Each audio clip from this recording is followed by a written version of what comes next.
Hey guys, hey Casey, Hello. we're We are back. live, aren't we? Woohoo!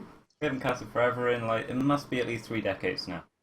I know. It It's really been so feels like long. that. Normally we're casting all in, but this time we're casting the CTL Season 9 Grand Finals between Relentless Heroes and CT6. Yeah, it's a pretty cool matchup. It's like the clash of the brand new team who has a chance to royal road the whole thing against a team who's been around the block for quite a while now, and has already, I believe they've won once or twice already before. So I know CT6 EU won a couple of seasons ago. So Yeah, they did. um, yeah, so definitely it's going to be an interesting matchup. Unfortunately, that means that some of the players for Relentless Heroes I don't really know too much about because I never cast them before, but Yeah. today is going to be the day that they can show us what they're made of and hopefully leave a good impression. I played against their barcode and he helped my 6 pool, so I know that much. Not sure So, what to say about that. I, he can aim move drones in the right direction. Yeah, alright. Nice. So we have the lineups. They're like, yeah, for that. They're on screen. Technology. I have no idea what their stats are like. I wasn't given those images, but we do have a platinum matchup to start us off. Oh, I don't have the races either. I'm going to look this up. Oh dear. Or we can just figure it out as Or we we can figure it go into out. the game. That's true. Okay, I've got the races now. So we have Peekaboo, a Platinum Protoss for Relentless Heroes against Doomshy, a Platinum Protoss. I don't have the maps either. Okay. Uh, Deadwing for the first map, and then we have Minfo, a Gold Terran, versus Baby Puncher, a Gold Terran on Expedition Lost. Then we have Cypher, a Platinum Zerg, versus Spoom, a Platinum Terran on Inferno Pools. Then we have Lazy Probes, Diamond Terran, versus Into End, a Diamond Terran on Varnia Research Station. Followed up by Drinky, a Gold Zerg against Extraneous, a Gold Protoss. On Overgrowth, then we have Vesta, a Platinum Terran versus Ray, a Platinum Protoss on Secret Spring. The second Diamond match will be Barcode versus Vespasian on Catalina, that is a ZVT. We have Ruffle Waffles, a Gold Zerg versus Animal, a Gold Protoss on Deadwing, and then finally we have Dark Blue versus One Hit Point, a Protoss versus Zerg, and that'll be the best of three ace match. The first map will be Expedition Lost. Feel Awesome. done. Yeah, well, it sounds like there's quite a bit of versatility in all the matchups today, so I'm looking forward to seeing each and every one of those. There's not too much TVT today, which I'm happy about, for Yeah, sure. And it's yeah. pretty much. I think there's one, maybe two. Two. I heard two. Yeah, two. Because every time I hear TVT, I'm like, but I don't hate it that much. I'm just mostly playing, but yeah. All right. So the first map, let's load on into that now. It'll be Doomshy versus Peekaboo. Yeah, doing a PvP on Deadwing. This is going to be pretty interesting. Rip Deadwing, no longer in the map pool. That kind of sucks. Yeah, I think it was. Hmm. I think it was the most interesting of the macro maps of the three older ones. Yeah, I love how it basically encourages late game play by having four bases that you can easily defend. For the most part, there is some drop space over in the corners here, but it really does promote late game style, which obviously can sometimes turn into mind games and have quick, cheesy plays early on, which we may see in this game. Protoss definitely capable of doing that to each other. So yeah, I'm pumped to see what we're going to see out of these two players. I mean, it's going to be PvP, so I'm not sure whether you're going to get your wish for the late game macro, but we will find out. We have the It, orange Protoss for CT6 Doomshy on the bottom right here. and in the top left corner, spawning for Team Relentless Heroes, it is Peekaboo, the blue Protoss. It could happen. We could see a macro game. We could, but I mean, this is the traditional short matchup, mirror matchup, I guess. Actually, I Yeah. think nowadays it's the more modern macro mirror matchup, I guess. Because TVTs turn into let's kill everything on one base, and ZVZ's always got that little bit of randomness to it as well. Yeah, for sure. It's really, I mean, I guess that's one thing HOTS did pretty well is make everything more versatile because you can still do early stuff in PvP as well. I mean, there's nothing stopping any of these players from going for a 10 gate, except for the fact that they're already past 10 supply. So 11 gate? No. Okay. 12? No. Okay. Well, it's it's gonna be, possible. It is a thing that exists, not in this game. yeah, yeah, for sure. Actually, both players going for the 13 gate here. So, I mean, that's one step towards macro oriented. Yep, there's no forges going down. That would have been fun. Oh, I haven't casted a PvP cannon rush in ever. I think. So, no fun And there to be had. you mentioned cannon rushes. They're coming back. I've noticed on the ladder because of these new maps. Mm. It's like the first thing Protoss players want to do is figure out how they can cannon rush someone. Yeah, I mean, the Protoss will figure out first where all the good spots are to cannon rush, and then Zergs will lose to them all, and likely everyone else as well to some extent, and then everyone will start figuring out, okay, that's what I don't do. I don't leave those spots unprotected. Yeah. Well, we got a bit of a variance here. We have double gas going down for Doomshy in the bottom right, and only one gas so far still for Peekaboo. Yeah, Doomshy's going for the 2 and 2, so not super fast tech. He's probably going to go for the Mothership Core and the Stalker off of this. Whereas Doomshy, no, sorry, Doomshy's down here. Peekaboo, oh, he is going to opt for the second gas as well, actually, so... And he's going to reveal that to the probe of Doomshy, so he's not afraid of showing his hand here. Yep, and I mean, I guess he bought himself a slightly quicker cybernetics core here. Going to be able to start warp gate research a little bit faster. These two probes. What are you guys doing? Go home. The drunk. Actually, there's so many probes out on the map. There's another blue probe here for Peekaboo going into the main now, and it will see the Stargate. Nice scout there from Peekaboo. And, I mean, it's not like Doomshy isn't trying. He's also in the main here, and he's actually forcing Peekaboo to wait to drop his tech, which is really annoying. Yeah, there are pros and cons to this. I mean, Doomshy is going to have the faster tech for sure, but Peekaboo knows what Doomshy's tech is, so there's a bit of an unknown here from Doomshy's point of view. And there's a Twilight Council. Pretty standard response to the Stargate, I think. Yeah, and I like nice. that play. Hopefully... I think Twilight is definitely one of the more risky openings in PvP, but when it works out, it's one of the more stylish, I think. So I like that Peekaboo's going for that. Yeah, it's a good way to showcase your Blink micro. I'd be very surprised if Peekaboo opts for the Dark Shrine, and if he goes charged, then I'm just going to uninstall the game. You don't go one base charge off of the 2-Stalker opener. But yeah, with the Stargate already revealed from Doomshy, it's likely that he's going to have an Oracle out at some point. He's actually opting for the Phoenix first, but Peekaboo doesn't know this, so the possibility of there being fast detection plus the lack of Blink, it's got to be Blink, and we do see Blink going down.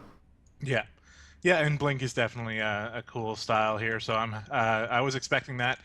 And he's going to be able to defend against any sort of airplay pretty easily here. Especially, well, you know, with Doomshy going into more Phoenix, I mean, you can still crowd control Blink Stalkers. So yeah, that's really what he's looking to do. As a super old school joke day 9 build where you fly the Phoenix in, you pick everything up, you run your Zealots underneath, and you drop them on the Zealots. But that's kind of actually a thing, because it's I've more actually like never seen that. I mean, it was more of a quote than an actual thing. I think someone might have done it on a Fun Day Monday, but it's actually a real thing in PvP, is you can just flat out remove key units from the fight. Like, there's a lot of times where your gateway units are anchored by 1 or 2 Immortals, and then the Phoenixes just fly in, lift a few of the guys up, and all of a sudden the Phoenix player has the larger gateway army for a short period of time.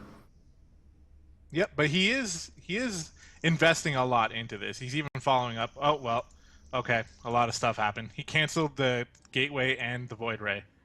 So what is he doing? Oh, he's going to make a Nexus. Yeah, he was considering there a 3-gate Void Ray all-in of some kind, but on maybe seeing that Doomshy has opted for the expand with this probe back here, he's chosen, oh okay, I can just expand as well. So he's going to do that. Going into the Robo as well, so it looks like there's just going to be a few Phoenixes poking around the map being annoying. Going to stop any probes, these 2 probes on the watchtowers, they're all going to go down. Yeah, trying to get as much done as they can here. 3 Phoenix, though, isn't really that scary, especially when we already have 5 Stalkers being made here for Peekaboo, and Blink is done now. So I wonder if he's just going to use it defensively. Like, it really, I mean, he's standing at home here, so I suppose that is what he's doing. I feel like he could probably have gotten some damage done, though. Oh, there's a bit of damage. There's a Phoenix going down. It's going to be annoying for Doomshy. 2 Phoenixes, they can't really do as much. At least with the 3 Phoenixes, you can have one lift a probe and the other 2 one-shot the probe, but now it's going to be a little bit more annoying to harass. They're probably just going to poke around a little bit and make sure there's no... I thought he was going to go to the watchtower and make sure this was cleaned out, but I guess not. Well, he's putting down a pylon over here on the right side, indicating that he's planning on attacking sometime soon, but already losing a Phoenix here, he's not really put himself in the best position, and Peekaboo is just playing 100% defensively. He's got extra observers out on the map looking around for things like Void Rays, I guess, and Warp Prisms. 2 more Phoenix are coming on in, and they're going to get a couple shots off on the probe, force a Photon Overcharge, which is actually not that terrible. Oh, the blink, and 1 more Phoenix goes down, though, and that's, I mean, he just shut down the opening of Doomshy. I think both players came out of that relatively evenly. I mean, Doomshy had the map control, he had the peace of mind to know that he could freely probe up and chrono boost into probes no problem. And he'd actually got the higher robo unit count. He's got 1 Immortal with a 2nd on the way, and Peekaboo opted to go for 3 Observers, which he's gonna stop any of these Stargate units coming in very effectively with all this vision, but he's going to be down on the ground fight army quality. Yeah, that's definitely true. And actually, Doomshy has managed to get a probe lead as well, even though he started his 2nd Nexus later. So, nicely done here. His Forge is finishing up, so he's going to be getting a couple upgrades. Actually behind Peekaboo, though, with +1 attack, already about halfway done. So we could see a timing somewhere in the near future, but Peekaboo doesn't look interested at all in moving out. I'm actually expecting him to take a 3rd base soon. Yeah, he'll need a few more probes before he decides to do that, but he definitely doesn't have the gateway count yet to... Well, that's interesting. He's attacking his pylon with a cannon. I guess his probes are locked in here? I think they are. Yeah, this one probe is going around everything to try to mine. That's pretty funny. Huh. Well, at least he had the Tasteless pylon to back up the Artosis pylon on the Forge and the Robo there, so... No issues there. Oh! High Templar. Templar Archives! We might be getting some Charge Lord Archon Immortal comps up here, but only with 1 Immortal and a lot of Stalkers? Might be for High Templar, which is a bit of a niche play, but we do see it in some pro PvPs, mostly for like Storm Drops and the like. Yeah, that could definitely be something. That would be really effective here, because there's only 1 Phoenix out on the map right now, isn't there? I think so. There's a hallucinated one as well, but a Warp Prism would be able to move around the map pretty nicely here, although he's not making one, so... Not yet. Maybe we'll see it in the future. It's certainly in the realms of possibility. Meanwhile, we do have the Colossus Den, as I would like to call it, going down for Doomshy.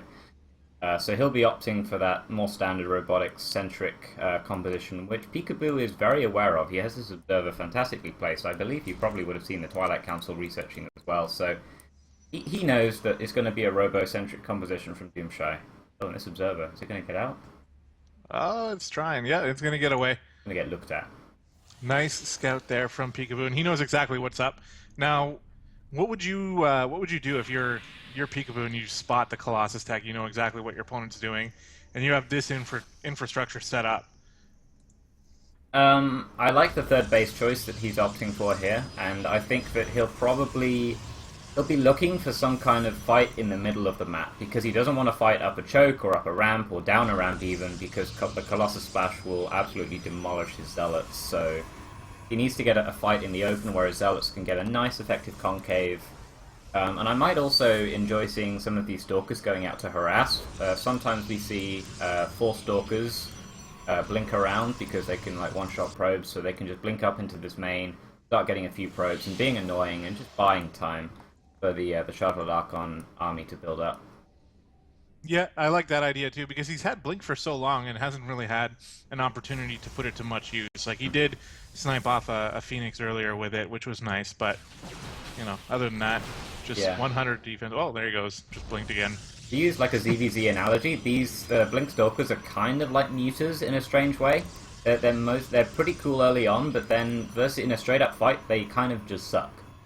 So it's more about the robo units, the archons, the zealots. If they get on top of stalkers, they'll completely shred them as well. So these guys really need to be out on the map, being mobile. And I would be surprised to see no more stalkers walked in from either side. Well, it looks like Peekaboo is really focusing on the robo units here. Well, also the High Templar, but really getting a lot of Immortals out. He knows Colossi are coming, and I like how his third base is really far ahead of Doomshy here, so he's going to be able to get a bigger army faster here. But that being said, I mean, Doomshy is ahead in supply by quite a bit here.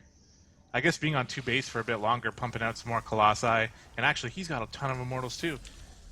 Now, what is that immortal count? It's 4 versus 4. It's pretty even there, but we do have the 2 Colossus and the versus the 5 Archons, and there's 16 Zealots. Actually, but that's not for the Zealot Archon player. That is interesting.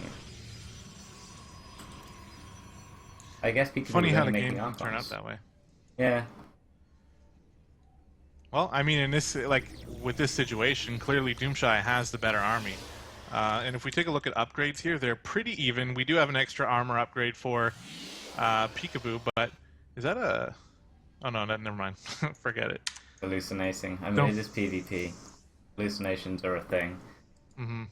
No shame to be had here.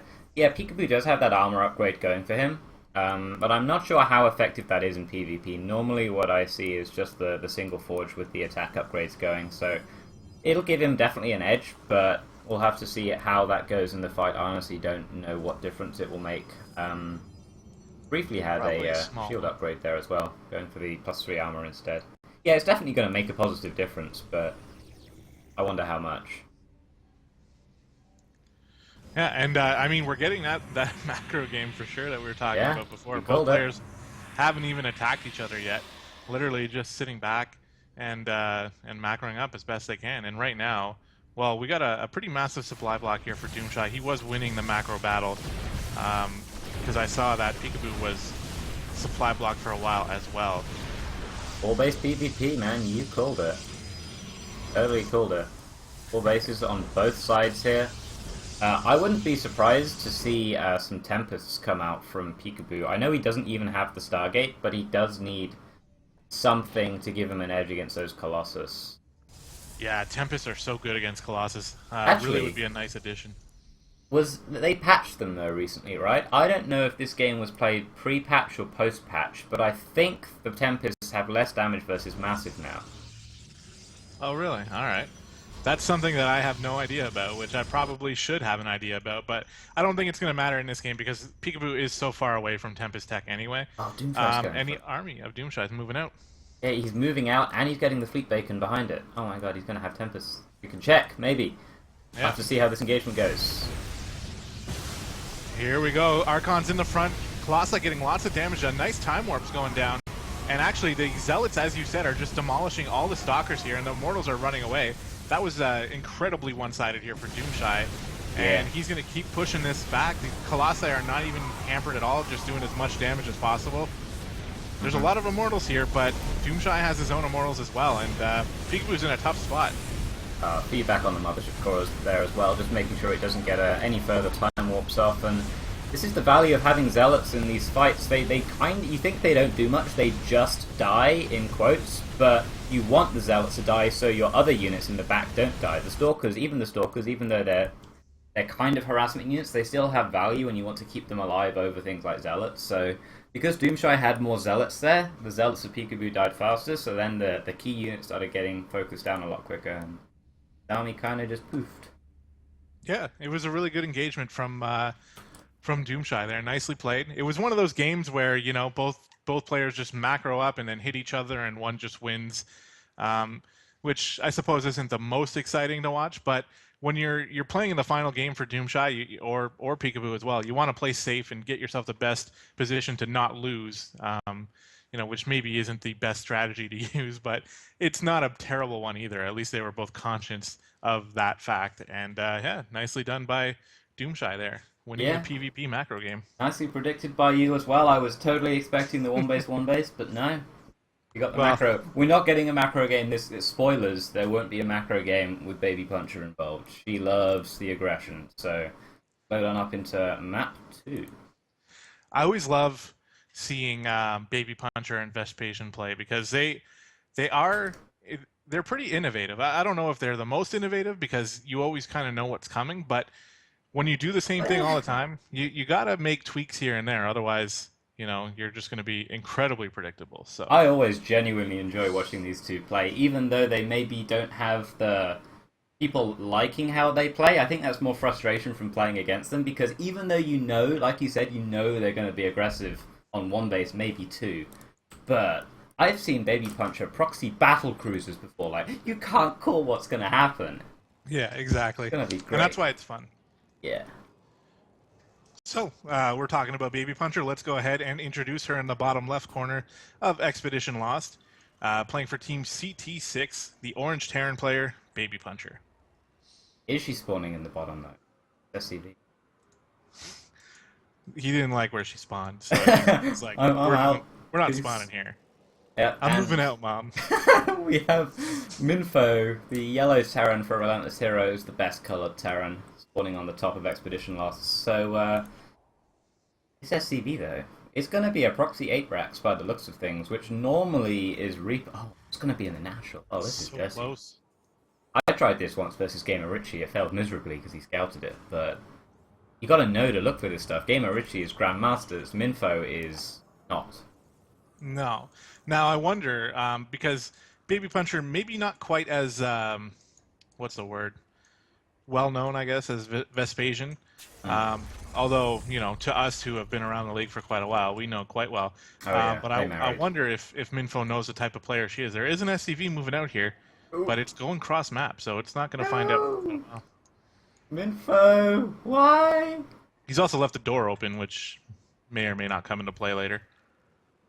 It's definitely not going to be proxy marauders. I don't think you can fit a tech lab in that gap on the minerals there, so it's going to be Reapers. Oh, there's a second barracks! Oh, this is what I tried to do against Woogie in the last finals. I failed miserably. Hopefully Baby Puncher does better than me. Well, I mean, she's in a really good spot right now, because Minfo obviously doesn't have any idea this is happening. Well, he does now. He goes in. What? Where's your orbital? Where's all your SCVs? Where's anything? He's looking around. Doesn't see anything. Very confused. Or maybe not so confused. Oh, here we go. He's found it. Yeah. Oh, and it's Marines from Baby. No, I'm reading the wrong colours. Yellow and orange. They're same. Is this SCV going to die? Maybe. That'd be really awkward. Oh, it got stuck. It's stuck. Oh, no. That really sucks because there is absolutely no SCV around for Baby Puncher, so she might as well just cancel that barracks. And he's sending an SCV across. That might just be for the bunker, but we'll have to see. This first Marine needs to die, but I wonder, is it going to die? Yeah, it's going to die. Okay, SCVs have to be pulled here from Info. He gets an SCV kill as well there. That's nice. Oh, no, run! No! The Reaper! That had the makings of being something really good here for Baby Puncher, and now the bunker's up. Now there's nice placement of that barracks also to give the Reapers even less. Yeah, the thing about this map, like you're saying, the Reapers can't jump in the back. They have to go through this front section, and this bunker covers, I think, all of it. Yeah, nice building placement here from Minfo. Gotta say, I'm really impressed with the reaction. Not so impressed with the Reaper coming out. I'm not really sure what that's going to do. I mean, I could be wrong. What do you think about that Reaper for Minfo? I would say he's going to send it across the map and just maybe harass or see what's going on. Yes, he does rally that barracks over now. There's no real use for having Reapers in this scenario. Even if you have the better eco, you're not... Baby Puncher still has more Reapers than you, so you're kind of doing what she's doing, but worse. Well, I mean, what he is doing, though, is drawing the two Reapers away. One of them's going to turn around, but he's sort of relieving a little bit of pressure off himself and forcing Baby Puncher to do something, which, takes her away from just focusing on the double-racked Reaper aggression here. Got to see a bunker going down for Baby Puncher at some point. Or an orbital command, actually. You do delay the orbital command for this second barracks, but now that you have the money, I think it's definitely worthwhile investing in either the bunker or the orbital command, either being aggressive or kind of macro-y. But it's really tricky, and actually we have 3 barracks and a factory here for Minfo, so I think he's feeling pretty comfortable. He just needs to... The longer this game goes on, the better it is for Minfo. Oh yeah, he's got more than a double STV lead right now. He's totally... you know what? I think we're already at that point where I'm pretty sure he can't be killed by this anymore. That is a lot of Reapers, It's that point. All the SCVs are coming. Oh no! Quickly, kill the Reaper. He can kite those for days though, and he might actually Yeah. do that. I feel for you, Baby Baby Punch is Puncher. gonna turn around. She's gonna go send the whole team just to take out that one Reaper. I had the situation earlier on ladder. I accidentally 9-pooled a Terran who went 11 racks Reaper, and my Reapers were just my Lings were just chasing this one Reaper around. Like, eventually, I will get it. No. The Reaper didn't die. Okay, now it dies. I thought that was hilarious. She almost killed the Reaper and then let it go. And I was like, is that Reaper going to turn around and go all the way back and just kill everything? But All right, no, here we comes go. the final push from Baby Puncher, trying to go up the ramp here into the wall. The bunker is, I mean, it's just hammering away. The SCVs are in position to repair. There's lots of Marines here. There's even a Widow Mine, which is going to be devastating. And yeah, there's a GG from Baby Puncher. Very nicely done from Minfo there. As late as he scouted that, he responded pretty much perfectly and dealt with it really well. So well done. Yeah. Not sure what. Like I said, no idea what to expect with Baby Puncher games. That was a little bit shorter than we would have maybe liked. Sometimes she all-ins and it doesn't quite work, so then she does something completely different. But yeah, off of the 8 racks, it's really tricky because you have like 8 SCVs, and one of them's across the map, and 3 of them are mining gas. So there's really no transition there. So unfortunate there for Baby Puncher. That'll tie the series up 1-1 as we go into map 3. Which will be another platinum. It'll be a ZVT on Inferno Pools. Awesome. Somehow still in the map pool. Next season. This season.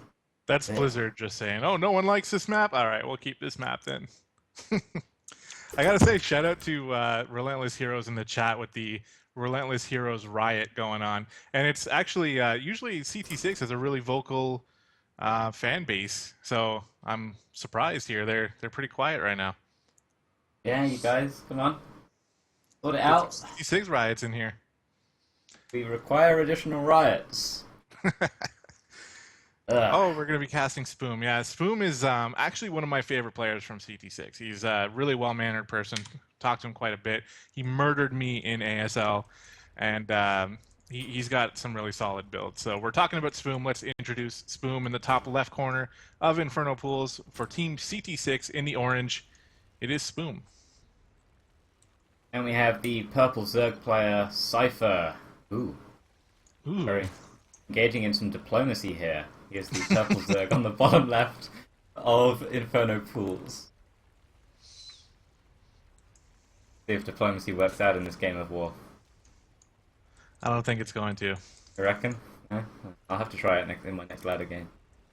I can imagine you calling people babe. Babe. Just, yeah. Anyway, let's go. So with Spoom here, I have a little bit of history with him. I know that in ZVT, and you do too, because you helped me train for him and helped me learn from my losses against him. Yeah. He enjoys his mech in ZVT. It doesn't necessarily mean he's going to. Well, I saw him click on the gas geyser, so I think he's going to do it. Maybe. I mean, it looks like he's set up for a 12-12. I've also seen a couple of bio games from him as well, so he's relatively capable in both compositions. Yeah, for sure.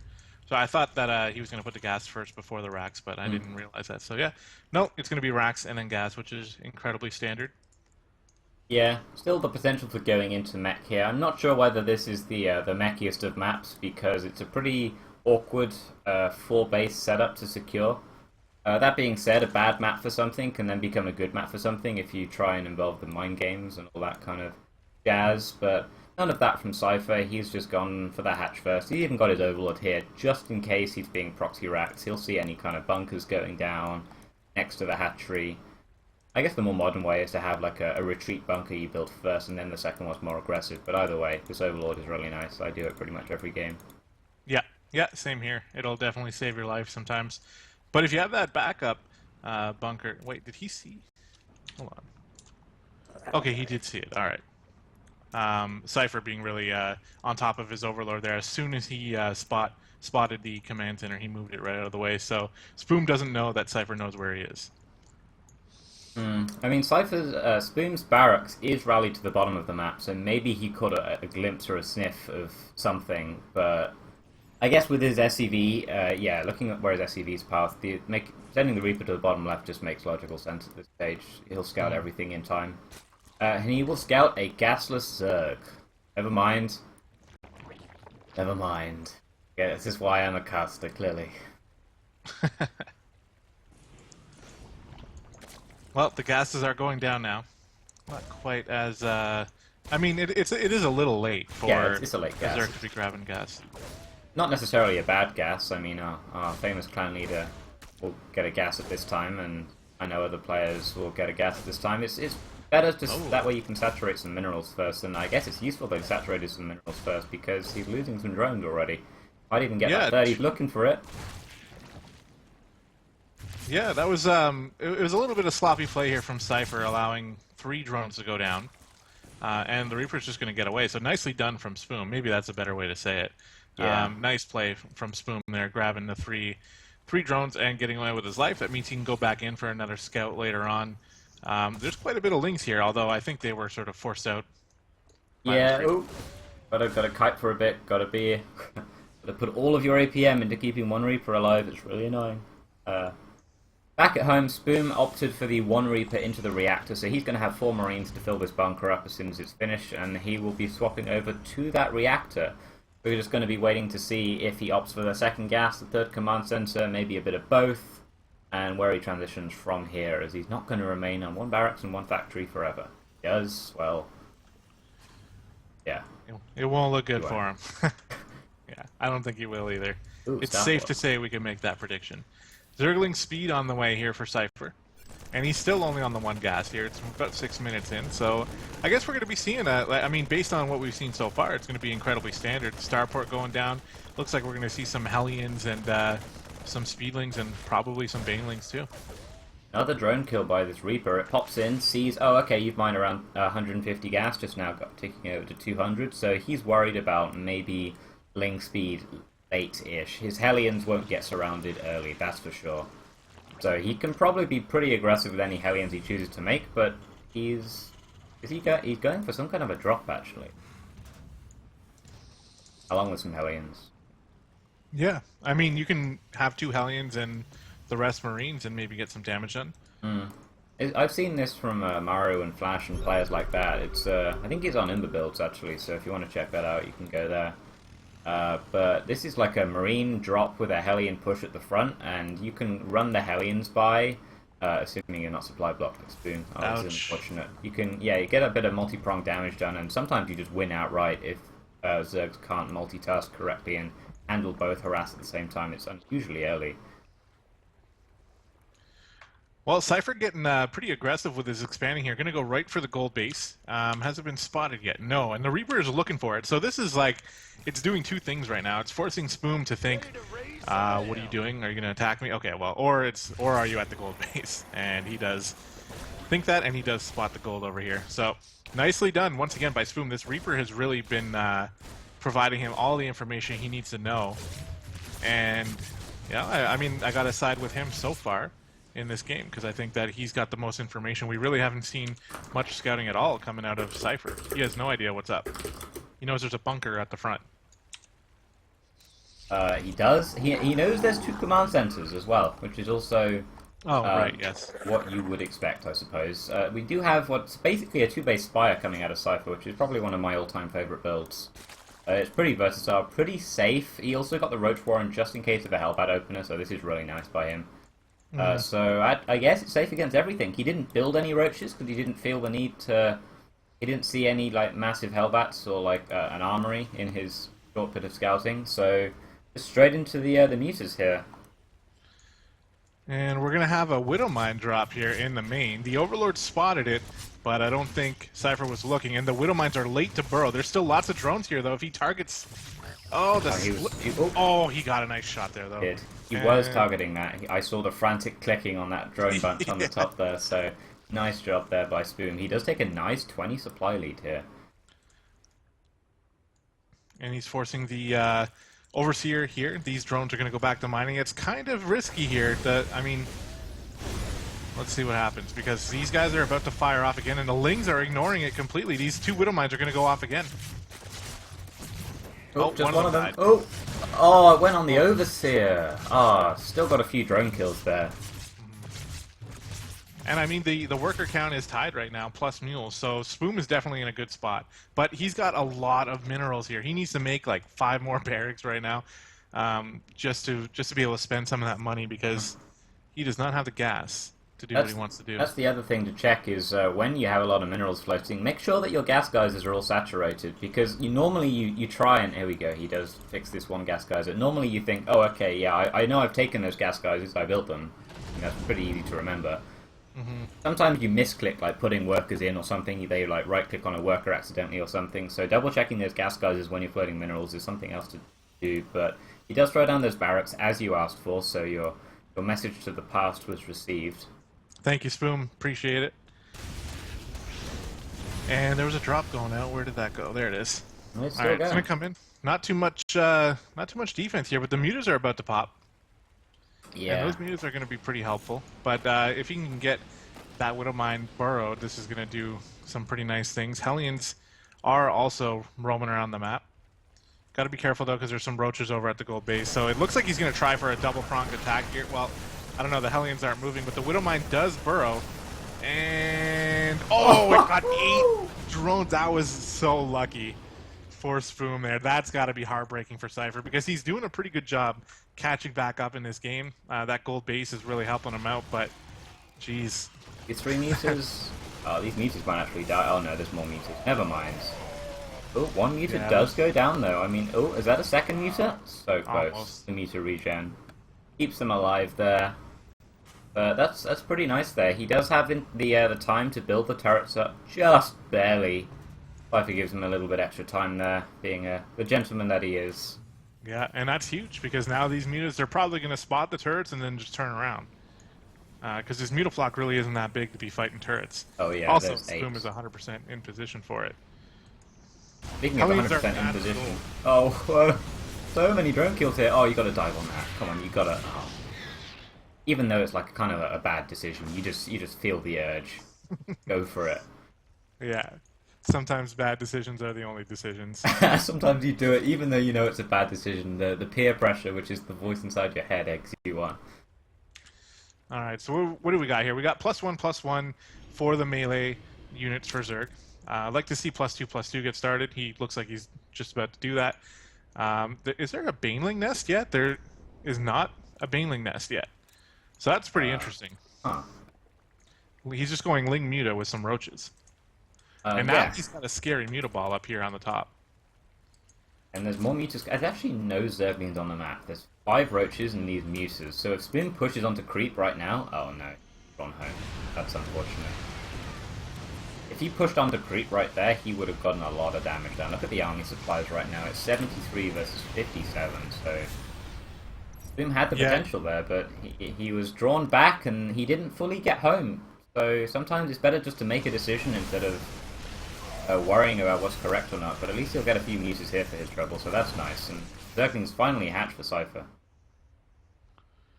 Yeah, the mutas are still pretty scary here for Spoom. You still got to be careful. These Widowmines, though, can be incredibly deadly. He's going really deep on this creep. He's actually stimming. He doesn't care about the creep tumors. This is kind of dangerous as he's getting surrounded by lings. The Widowmine hits are pretty damn good.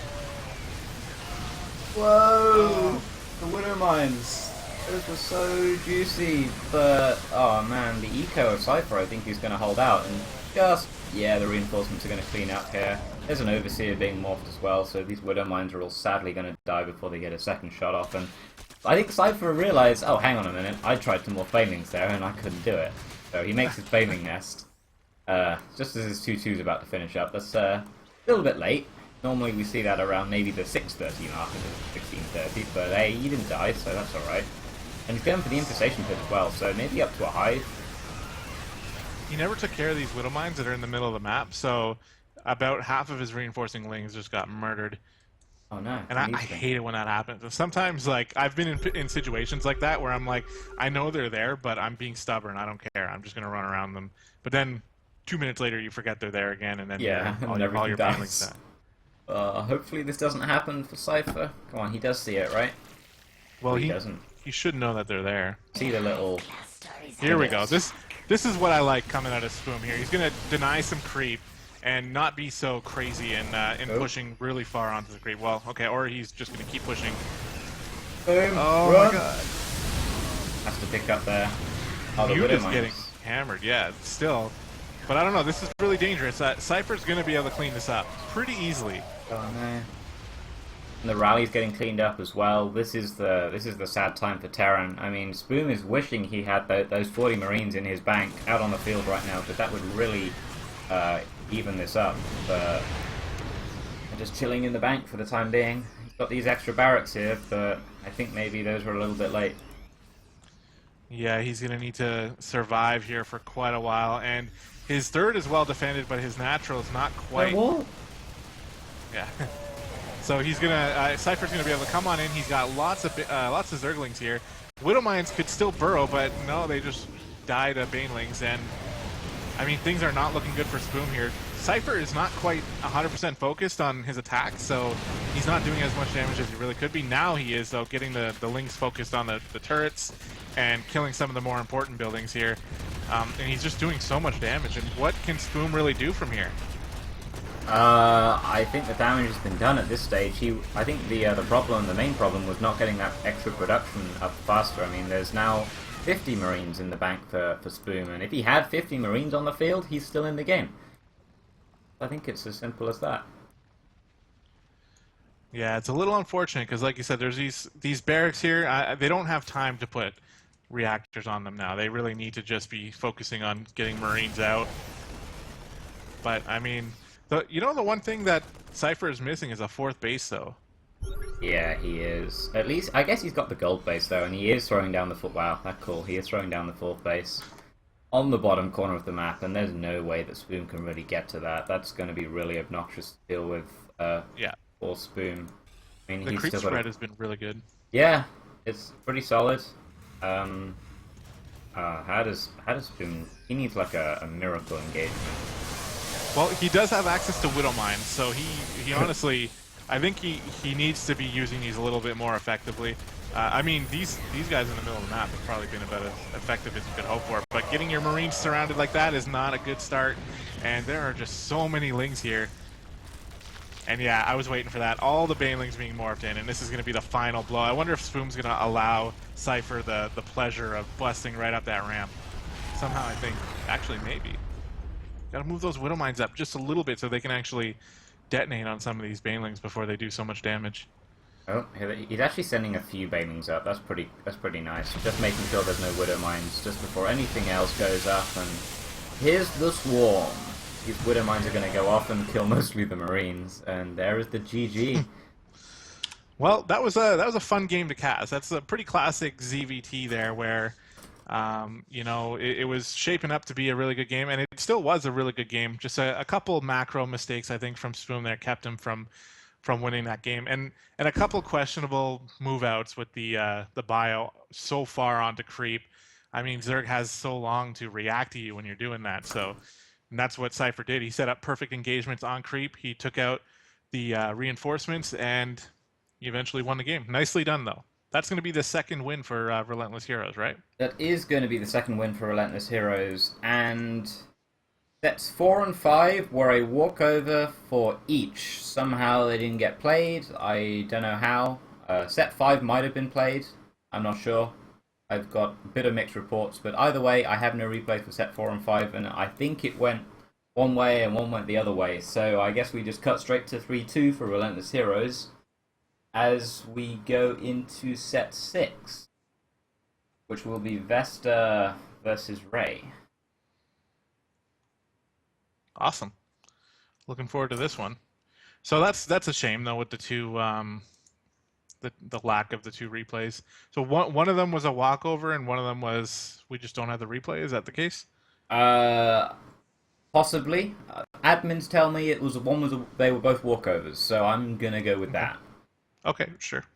So 3-2 for Relentless Heroes, and that quickly jumps us into getting to some pretty important games here. We got to remember this is the finals. I mean, I have to remember this is the finals. We are getting close to determining who's actually going to win the entire CTL Season 9. So, I mean, with Relentless Heroes holding a 3-2 lead, they're 2 games away from clinching a championship in their first ever First ever showing, I guess, for the season. Yeah, but Secret Spring for Protoss is gonna be tricky. How do you pull this back as Ray? You've got to do something cheesy, right? There's a lot of proxy spots on this map.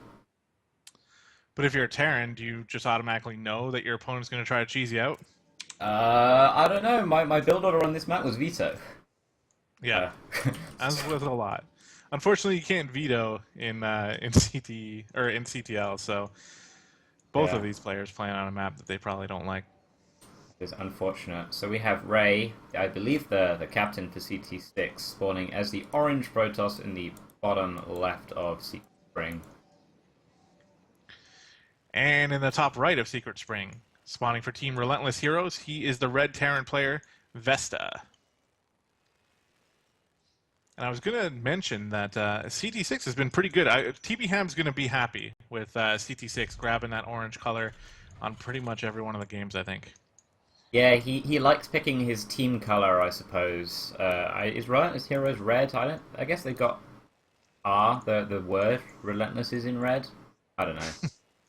Well, we've seen some, like we just saw a purple Zerg as well, so I don't know. I mean, True. I honestly, I play for the team, or I'm of the mindset that I don't really, I'll pick whatever color I want, whatever, I'm the one playing the game and I care about what color I am, then I'll decide what color I am. But I know TB Ham is happy to have players play as their actual colors in the finals because it does look kind of cool, but I totally understand the players who are comfortable Mm. with specific colors. Like me. Yellow. Yellow all day, every day. So we have the 1 gas. Oh, there we go. There's the 2 gas. So we'll have to see if it's going to be 3 and 3 in gas or 2 and 2 in gas. If it's 3 and 3, you got some shenaniganry afoot. That is a word. Yep, I know what you mean by it, so I'll stand by you. I do believe that shenaniganry is a word. It's that sinking feeling as a Terran when you know there is a thing that's proxied on the map somewhere and it's going to kill you, and that's about as much as you know. I can't imagine. I keep thinking about how devastating a Stargate right here, right below the ramp here for Vesta, would be if What, it like managed to here or go something? unscouted. Yeah, yeah. Like how fast you can get in there. I am guilty of doing this to Shalashaka on our team, actually. I proxied the Stargate right there, and it was a 10-gate Stargate, and it did reasonable amounts of damage, and then I went to the bottom corner of the map and proxied a Twilight Council and 3 more gateways and blink all ended. Great. Oh yeah, you actually managed to beat him too. Yeah! Nicely done.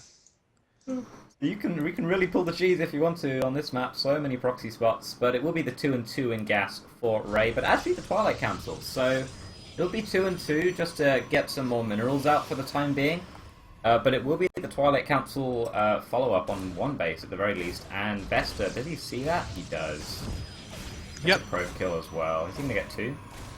He can get a few here. It's going to be a while for that Stalker to pop out. Oh no, there's no Stalker. Oh no, that's unfortunate. It's popping out now, but it's taking the long way too. Yeah, even if you have a plan to go 1 base tech, I think it's always beneficial to get the Stalker first before you do anything, because 5 probe kills, this is going to set him back so much. He has 250 minerals he has to put back into workers, and 200 minerals a minute that he's not going to be getting. Look at the income difference we have at the top right here, or actually, can I press I? Oh, there we go. We have the technology. Yeah, and I mean, back on the Terran side of things, he's got a second base almost finished. He's been as standard as possible. Honestly, getting out the reactor, getting some Marines out now. Instead, now he's going for a second barracks, which is a little different than what I'm used to seeing. But I don't think it's a bad choice because he's got himself a huge lead here. He knows the Twilight Council is there, so he should be focusing on pumping out a couple extra units because Ray could, just kind of cut his losses and go for a quick attack here after Blink finishes. And I mean, I'm pretty sure that's what we're going to be seeing here. He's going up to the 3 gateways before a Nexus is even thought about, so that much is for certain. And Vesta is covering his bases literally. I'd like to see him. He's going to catch that probe. Oh, that is unfortunate for Ray. This is just going from bad to worse. I'd really like to see a turret being thrown down, because he doesn't know if it's DTs, right?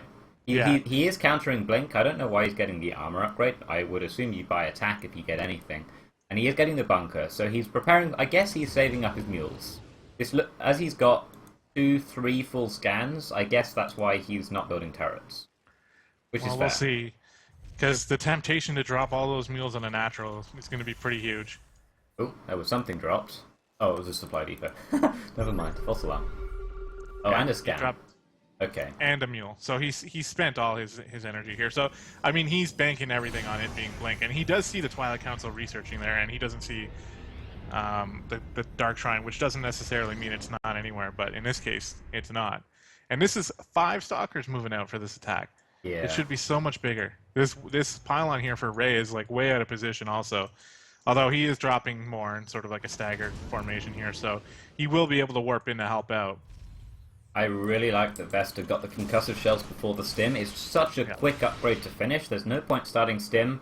It's not going to finish in time, but the game will probably be over or decided before stim finishes. You could even go like concussive shells into combat shield into stim if you wanted to, or just cut concussive and go combat shields first. You just want something that finishes fast. So I like that he got concussive shells first, and Ray didn't even try to attack, he just went straight into the Dark Shrine, and I kind of don't blame him. Yeah, I mean, Vesta was incredibly prepared for this, and in a ladder game, you might just say, oh, well, let's see what happens, and smash your face against the amazing defense that Vesta has set up here, but in the finals here, Ray's going to make the smart decision, and he's going to try to mix it up. And you know what? We were talking about how the turret is not down anywhere. This could eventually end up biting Vesta in the bum a little bit. If he leaves the door open here, but a quick scan can definitely take care of that. Blink. No, don't do it. Oh, he's gonna do it. No! No! Oh no! All the stalkers are gonna go down. Oh no! One stalker gets out. Oh dear! He's gonna wait for the Dark Shrine to finish, and he's gonna try that. But in theory, there's gonna be 1 scan, 3 scans. Okay. And the potential to build turrets during those scans, and the minerals saved up for the turrets as well, so... He is channeling the spirit of, like... Who is that one Protoss who made a lot of DTs? Inca. Oh, were you around for him? No, I wasn't. I think he went DCs every game in GSL finals or semi-finals or something. It was back in 2010, 2011, so... The DTs? Oh no, they got sore. Well, that sucks. He's gonna try build a Nexus because... I like that he's not leaving the game now, right? Arguably, the game is over, but it's only over when it says you are defeated.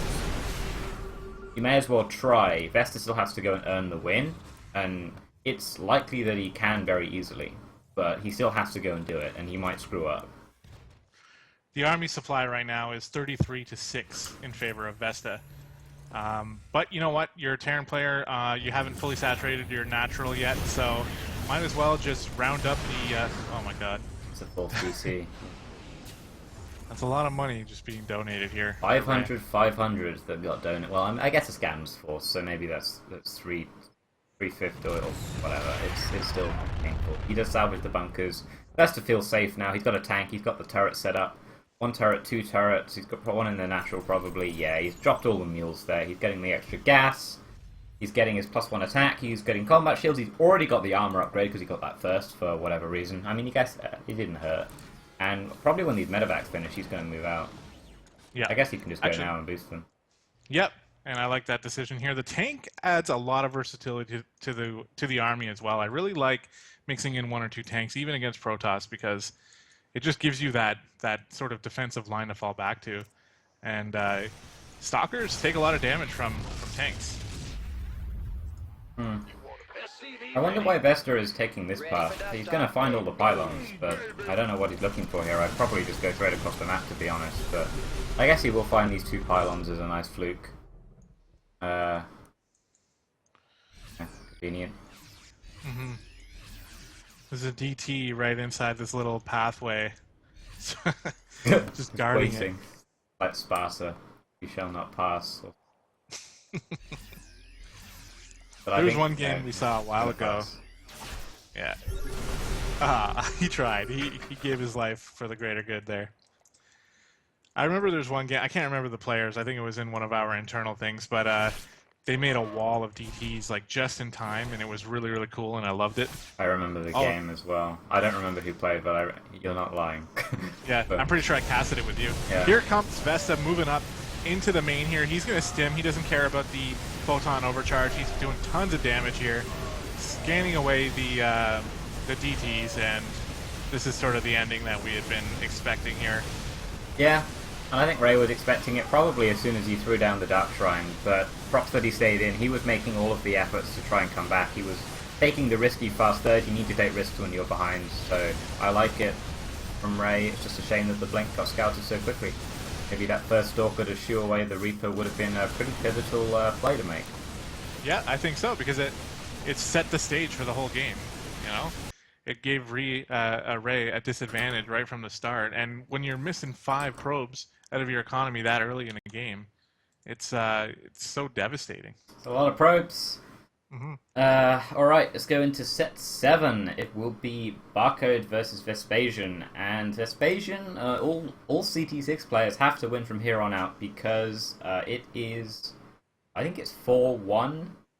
4-2. 4-2, oh yeah, the walkover. Yeah, 4-2 for Relentless Heroes. So let's see if Barcode has done his research on what kind of player Vespasian is, because if you haven't, he will kill you in ways you didn't think were possible. Oh yeah, his early attacks are definitely potent. We had history with Vespasian back in ASL. He actually won the Defender League ASL. Yeah. Not the current season, but the one in the past, and he did it, making it through at least the round of 8. I mean, by the time he hit the round of 8, everybody knew what he was all about, and he beat out Cyrex, one of our players, who literally spent a week and a half just training hardcore trying to beat Vespasian, and Vespasian still beat him. Yeah, so. Cyrex got a map. He's also in the final 5 of the current Couchies thing. I believe he did resign his spot there because Baby Puncher, his wife, incidentally had the baby. So. Yeah. I almost made a terrible joke there. No, this not to be rude, honestly. But... I mean, she chose the name, so I don't know. It's her decision. Either way, we have Vespasian, the orange Terran, to the top of Catalina here. Gonna predict the Reaper cheese. Reapers, eh? Yeah, I'm feeling Reapers. All right, well, on the left side of Catalina, we have spawning for Team Relentless Heroes, the Green Zerg. Barcode. Yeah, I mean, you are correct. But my overlay does say la la la la la la la la la la la la, so maybe he's like next level meta trolling us, and that's what he actually wants to be called. Yeah. SCV. He has aspirations. So you think it's going to be Reapers? It might just be a scout. It could be. I mean, I know like Vespasian is smart enough person to mix up his play as he is getting the gas here, but he's got an incredibly potent Hellbat Banshee push that has won him many games. It's won a lot of Terrans, a lot of games. It's pretty strong. I know it's pretty much dictated a lot of Zerg build order changes. Some people say there's no reason not to do it. I guess that's mostly butthurt Zergs, but I did it as a Terran. It's pretty strong. It's the first build I ever learned for Terran. Yeah. It's really fun, too. Me too. Barcode has just opted for the hatch first. He has no fear whatsoever. Gonna go for the pool.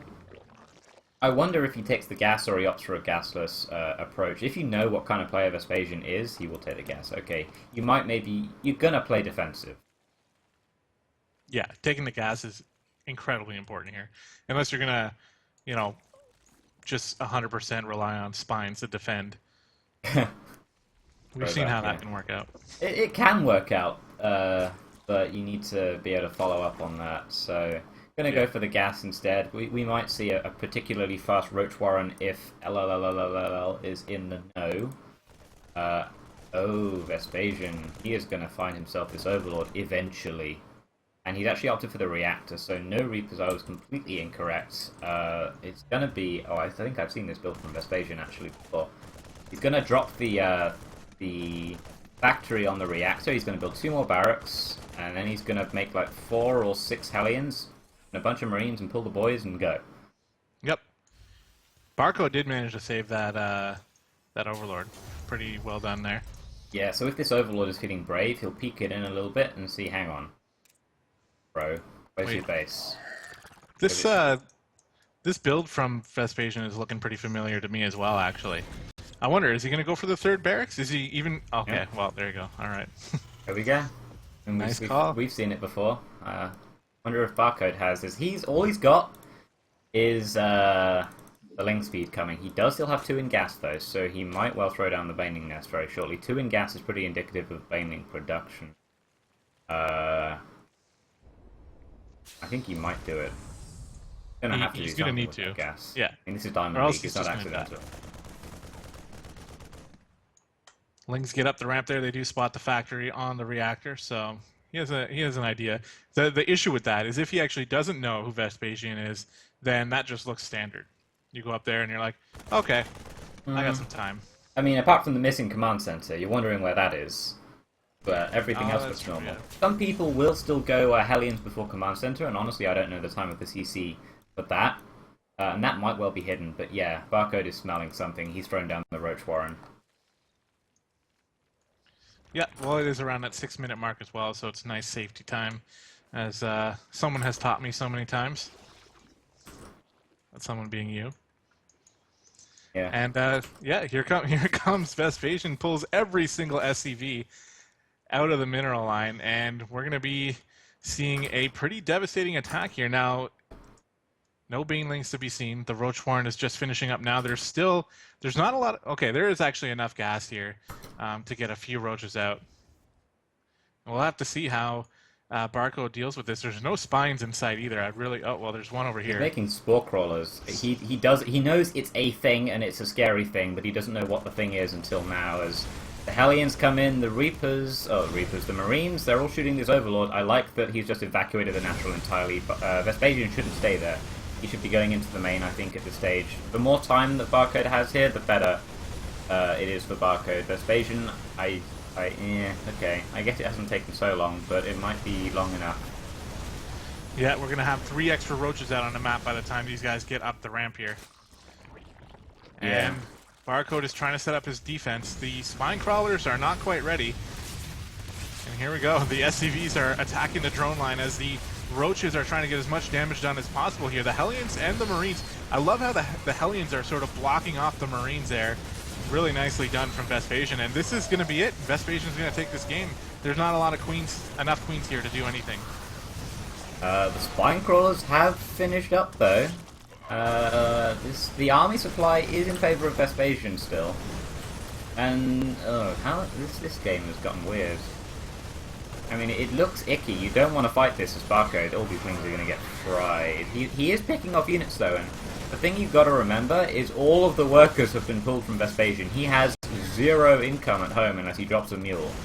So when all these units die, that's it. Oh my They're all god. gonna die. Wow, I'm just shocked here. Very nicely done from Barcode. That was wow. That's the series. Yeah, that's the series. So congrats. I thought Vespasian was Relentless. gonna win. I was like, I would have bet my house on it. Barco did a great job. I mean, that's the power of still having mining going down. Give me 1 quick second here. Yeah, sure. Oh, hello. That's got to be better. Yeah, so congrats Relentless. You guys have Royal Roaded, so you are 5 and X, at least. 5 plus X versus Y. There we go. We still have set 8 and set 9 though, so we will keep going. Yes, we will. Very nicely done, though, from Relentless Heroes, showing up this season and doing a great job, taking the championship. And these 2 games are going to be basically like victory laps. Not even necessarily going to be wins for Relentless Hero, but at this point, it doesn't even matter. Yep, but we will cast them anyway because passion. Yep. Well, StarCraft games are always fun to watch. So. Of course. So we have... I picture that as Raffle Mawaffles.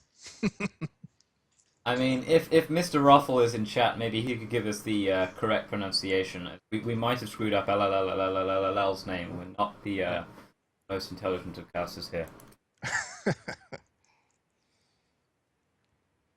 So ZVP, we haven't seen one of these yet today. We have not. No, Okay. first time for Every time everything. I say something, I'm nervous that I'm wrong about it now. Ever since that Vespasian thing. Well, he won the game. Great job, Vespasian. Now CD6 is still in it. Whoops. No, Okay. actually, Relentless Heroes just totally took the whole series right in front of my nose. Yeah, I mean your game sense there is fine, assuming that Vespasian is still mining at home, which he was not. Yeah, that's true. The thing there. So we will have Danimal for CT6 as the orange Protoss, picking team color, the top right of Deadwing. And in the bottom right, spawning for Team Relentless Heroes, we have Raffle Mawaffles. That's how I'm saying it. The Red Zerg. So do we call him Mr. Ruffle? Do we call him Ruffle Waffles the whole time? Because that's borderline innuendo there. What waffles are we ruffling right now? I don't even. I have no idea what you guys call things over there on the other side of the ocean. We don't even have But, waffles. but anyway, yeah, well, at least we get to see a ZVP. This is going to be fun. ZVP is one of those matchups that it's just fun to watch, I think, because the Zerg has a lot of different options, actually. And Yeah, Protoss as well. both races have a ton of options in this matchup. The Protoss tends to default to Sentry Immortal, or if in doubt, Sentry Immortal. But there's a lot of options. Pretty much most units are viable at most stages of the game in this matchup, so it's pretty entertaining. See a lot of tech switches if we go to the macro stage, and it is Deadwing, which he did call as a macro map the previous time, and we went to 8 total bases, so seems pretty macro-y. We will be having the pool first and the gate first, so no cheese yet. No, and Raffle here is going to, like you said, get the pull down first just to feel a little bit safer, which is fine. I'm a fan of the hatch first myself, but the pull first is going to keep you safe against something that you're not quite, like one of those hidden cannon spots you didn't know about or something like that. But I'm pretty sure most of us have played upwards of 100 games on Deadwing by now, so... I've lost count. Sure. I mean, this map is actually arguably the most popular Cannon Rush map in the previous meta, so I like that he's gone for the pool and the defensive overlord and the hatchery. Nice and safe, and he even went for the drone scout as well, sending that cross, so he will know this overlord here is going to be getting information, and it will see a gate expand.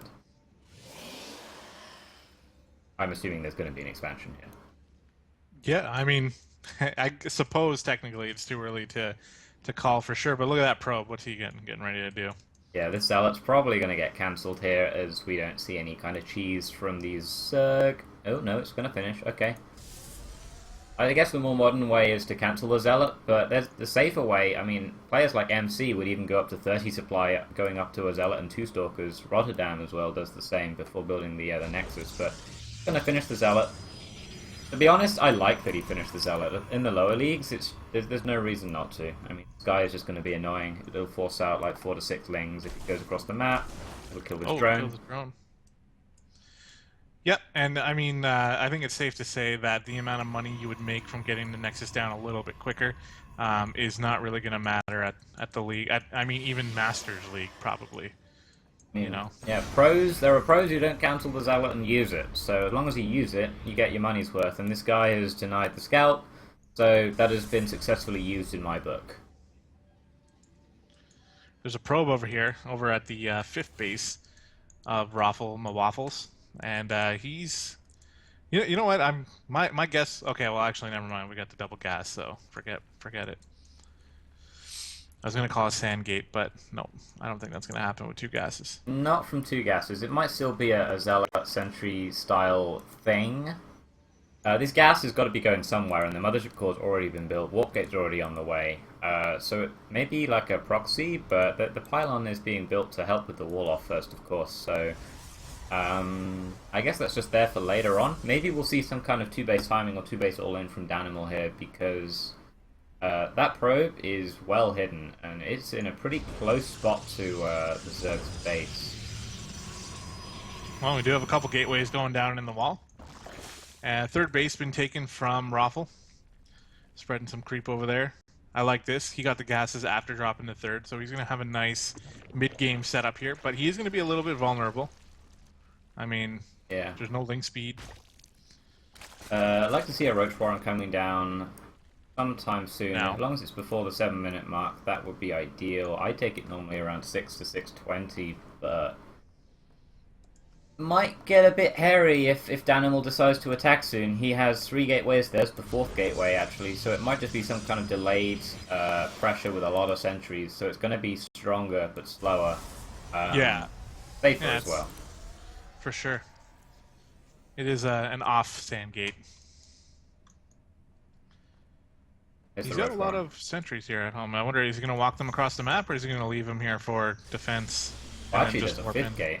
That's a 5th gateway in the main, so this is bordering on all in at this stage from Danimal. So I think, yeah, he is going to walk these units across the map and start warping in on the other side here with this pylon that's already finished. He's building a second pylon. Yeah, this is an attack. Well, he's got to get going because, as you said, the Roach Warren is just about to finish here. We have the Zerg on almost 2 fully saturated bases here. He can start going into Roach production mode here pretty soon, Good. as soon as he sniffs something out. Well, I mean, And- you don't need to saturate the third until you see a third of the Protoss, really, for the most part. So I always say just, once you saturate it on 2 bases, just spam stuff that isn't drones until you see a third base. He's making 4 Overlords now. Now the Roaches are coming out, and they... I don't know, it's going to be close. These Queens have to be pretty clutch here. The Sentries can be huge. Sentries can be huge. These Queens are doing a lot of work, though. There's a couple of drones there getting out of position as well, and needs to be a warp in here from Danimal. He's floating a lot of money and can only warp in 3 units. Need a few more pylons here, but this is actually a lot of Queens from Ruffle here. Yeah, the 5 Queens are being awesome. There's no force fields at all from these no, Sentries. These Sentries are just dying. And, I mean, that right there, the 3rd Sentry going down, and all the Roaches coming out now. I mean, it's... I hesitate to make another definitive call here, but I would like to say that Raffle has held this off. Yeah, I think he's safe for the time being. Danimal probably has to go home and think of some other kind of transition, but he's still on 32 probes, only building pylons and warping in from these gateways, so it looks like he's not planning a transition in mind, and I mean, for the time being, the Zerg is just going to keep building Roaches. I'd like to see Roach Speed, he even have a layer? Yeah, he does. Yeah. So I'd like to see Roach Speed come out. That'll really help punish any further mistakes from Danimal, but apart from that, looking solid for the Zerg. Whoops, left an Overlord in a bit of a precarious position there, but there's so many Roaches here. There's no Immortals, there's only 1 Sentry. I mean, if you imagine how much those force fields could have helped hold the Roaches back and pick off the army little by little here, and Danimal would have been in a much better position. I like the choice to warp in some more Sentries, but yeah, he's going to go back home, and he needs to start transitioning. Like, we need a Robo Bay, we need a Stargate, we need something different. He's getting the gases now, but... like, I'm pretty sure Raffle can just push across the map. Well, there is the Robo coming down, and with some Immortals and nice force fields, you can kill a lot of Roaches with not very many units. So, Ruffle still has to be a little bit careful. I'd like that he's now grabbing Roach Speed, getting a few more Overlords, and he can think about adding maybe another wave of drones to this 3rd base now that he's a bit safe. But building more Roaches is still perfectly valid in this stage. I mean, he's already got the worker lead, right? So you don't necessarily have to push it, but Yeah. having a 3-base economy is really sweet when you're the Zerg player against Protoss, and then you know you can guilt-free make just Roaches or Hydras or whatever you want. Guilt-free, yeah. Well, you know what I mean, because in this specific case, if you're just making Roaches, you're thinking like, like I probably could be sneaking some drones in here, and that's kind of exactly what Raffle's doing, getting 6 drones and 3 Roaches. But then once you get the full saturation, then you're like, just hold your finger on the R button and you don't have to feel bad about it. Yeah, that's a nice feeling as Zerg, but he is going to be up against some Immortals soon, and it looks like Danimal might be interested in this 3rd base. He's postured quite defensively here, and he is throwing down the pylon here as well, so it does look like he wants to try and take this 3rd base and defend it. And I mean, I don't think that Ruffle is going to be able to attack up this ramp if the force fields are good. Force fields have to be good though, so... I don't know what the second one there is, but everything else looks pretty reasonable. Yeah, and overall... he does hold so far. Overall successful. And that Mothership Core can easily just stand out here and keep an eye on what's going on. Got time warps as well. Yeah, some more force fields. Oh, the force fields are pretty late here. All the Roaches get up. That's the Force second fields time. there are not helping. And, Yeah. I mean, they're starting to get a little good here. Oh, here we go. Alright. I can get behind Nice. this. And there's an Immortal to help out now. But the Roaches are right on top of all the Stalkers. There we go, getting some more Stalkers in here. Actually, Zealots at that close position might be pretty nice, too. Yeah. I think the Roaches are going to win this. Two second Immortals Immortal. now. Yeah, but if we look across the map, it's just Roaches and the supplies. Like, he's going to win this fight, but there's an army that's twice as big in the middle of the map and an army that's twice as big back at home. So Ruffle just needs to regroup himself and continue the pressure, I think, and he'll be ruffling. Here we go. Move commanding a little bit to try to get on top of those Immortals. Nice time warp there. That was really good. Yeah, Danimal's buying time, but what's he buying time for? We really need to see another Immortal in the production pad and a few more Sentries and Stalkers coming, but I think he's more focused on this fight, and he might have overextended a little bit. Ruffle is a merciful card. Oh, a few Stalkers walked in behind the scenes here by the looks of things. Yeah. Get picked off. Yeah, the creep spread is starting to be a thing here for Ruffle as well, and he's... You know, he can go into drone production, he can go into more Roaches. I'd like to see some Hydras in the mix, because I just like that, you know, to help out against those Immortals. Yeah, but that's true. I really don't think it matters. Some Speedlings would be pretty sweet also. Yeah, Speedlings and Hydras kind of perform the same role in the Immortal, anti-Immortal composition, so either would work, and we do see a few Lings coming out, but just the numbers is probably going to win out. I mean, the sentry count from Danimal is 2.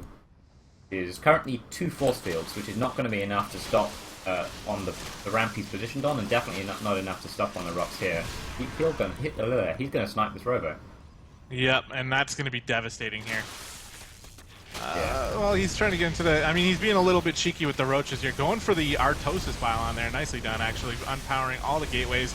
Another pretty nice time warp. And, I mean, there's 4 Immortals here.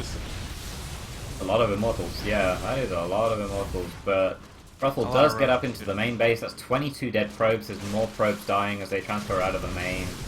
These Roaches may die, but I believe they've done the damage, and again, there's more Roaches just rallying across the map. There's a Queen here as well, because I guess that's misrallied, but why the hell not? And there's just Roaches everywhere. Yeah, this is devastating for Danimal now. I mean, at this point, there's no coming back. He has 1 probe. Where's that probe? It's in the middle of the map by that pylon on the watchtower. So, Okay. yeah. I mean, if he stays there forever, he'll exit this battle alive. He may leave the game alive, and I think he will. Yeah, just... Oh, Photon Overcharge. I mean, it's good. Strong. Let's see how good it is. It's not pull yourself out of the immense hole that you're in now to win the game good. Yeah, this is unfortunate from Danimal. I like the idea, but I think, yeah, the attack was a little bit mis-executed there, losing a lot of those sentries at the start, and then, the new sentries, their force fields weren't quite as good as we'd like to see, letting the Roaches get up close during the second engagement by the third base, so... Yeah, it was a little bit too delayed, and, you know, you delay that attack so you can get those sentries, but you don't get those sentries so they can use their tickle damage. You know, sure, they mostly died as well. Time was spent making those sentries that didn't really do much. You may as well have just gone for a little bit of a faster timing there without the sentries, I think. Yeah, but that's okay. I mean, at this point, the game didn't really have any bearing, given where it's placed in its set order, at least. So, nice game by Ruffle, though. Made some good decisions. Made a lot of Roaches. I love those Roaches. So nicely done. Yeah. And making the score 6-2. Right? Yeah. That sounds about right. Yeah, 6-2. Okay. So we have the ace match now, which will be another PvZ. Dark Blue versus 1 hit point. Our admin who's in chat. Nice. Alright, so the first map is Expedition Lost. The winner of this map gets a map veto, and then the loser picks the next map. Awesome. 1 HP for the win. Pretty relevant Zerg player in CTL. He's been around for quite a while. He runs a nice weekly tournament for CT6 that a lot of people enjoy. And he used to like Swarm Host. I have no idea what his thoughts are on Swarm Host now. Well, he can't make them anymore. I have given him a bit of advice on ZVP. He came to me crying one day, well, at least in text form, and said, "What do I do against Protoss?" And I told him, here's what life does. He makes 2 Vipers and gets +2 missile and goes all in. Sent him on his merry ways. So, see if that's what's going to happen in this set. He is spawning as David Kimber. This is, I believe, his EU account. And this is 1 hit point for the win for CT6, the Pink Zerg. And in the top right corner of Expedition Lost, spawning for Team Relentless Heroes, the current CTL champions of Season 9, he is dark blue, spawning as the regular blue color.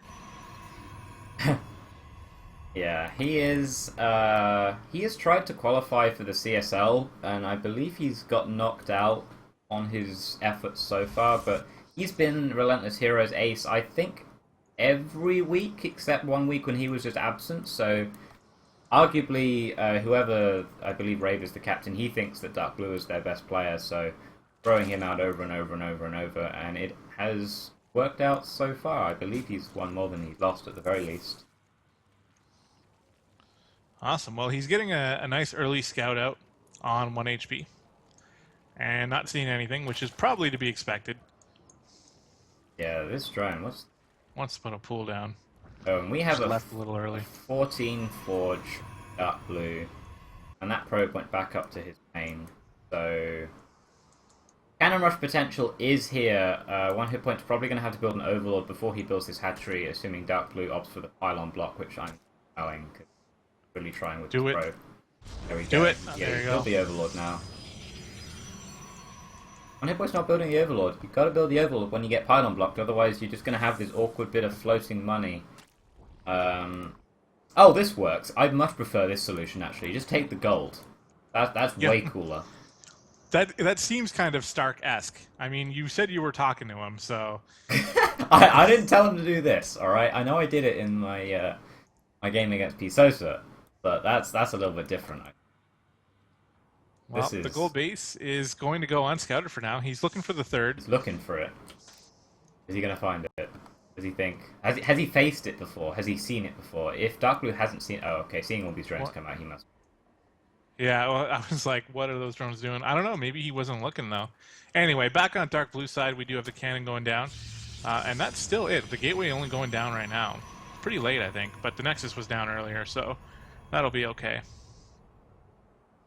Yeah, gonna be looking to see what kind of transition Dark Blue wants to make. He's gonna be throwing down the gases now, so around the 5 to 6-ish, 5:30 probably, he'll be throwing down his choice of tech, but he's seen this gold base now. And this is gonna be the potential for a lot of units very fast for 1 hit point here. Yeah, and I love how close it is, because the rally is closer too. Mm-hmm. Right? It's like a proxy. Well, yeah, exactly. So aggressive, and he's actually not overcommitting to this gold base as well, which I do quite like. He's just rallying new drones over there. And he is taking the double gas at home, so this is very early double gas. So we're going to be seeing Ling Baming, Ling Roach, fast something with gas that's unusual. Yeah, I mean, if 1 HP has the same mindset I do, which I don't necessarily think so, but if it was anything like that, if a Protoss player puts a pylon on my natural, I'm like, you're getting all in. You're like, yeah, you're that guy. Yeah. If I say GLHF and you don't say it back, I'm all in you. And it actually, like, it's pretty cool, because on the ladder it gives you this, it makes you versatile. You get to practice your all-ins on people like that, and then if they're nice and mannered, then I give them a macro game. This Zealot being pretty annoying here. Yeah, he gets a kill.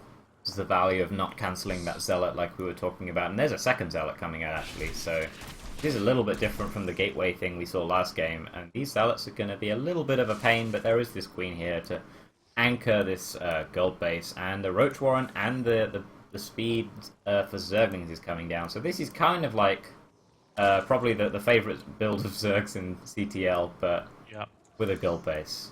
Season 9 is the season of the Roachling all-in, and it's so powerful, though. Yeah. Like, it does so much damage to Protoss. Luckily, though, for Dark Blue, he does have a cannon in position. His wall is almost complete. I think Dark Blue's overextending, to be honest. I mean, the Stalker and Mothership Core are going to be useful, sure, but as these Zerglings trickle in, this Mothership Core might stay alive, I guess. Oh, is it? Is it?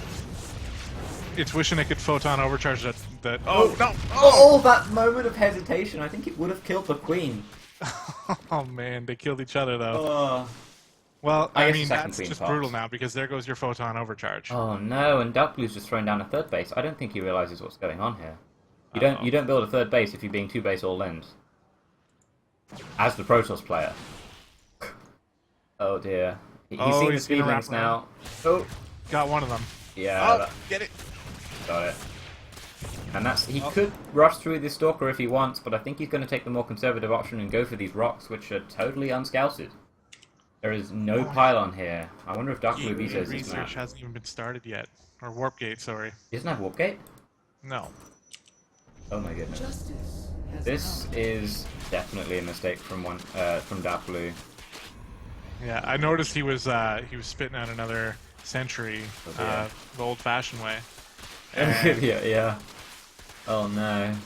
This is really tricky. I don't know what you do with Dark Blue in this position. He's holding his front, which is nice. He's got a nice SimCity on his third. He's going to hold that against a small amount of units, but he has one gateway, I believe. Yep, and the rocks have been taken down in 1 HP for the win. I mean, this is pretty much it.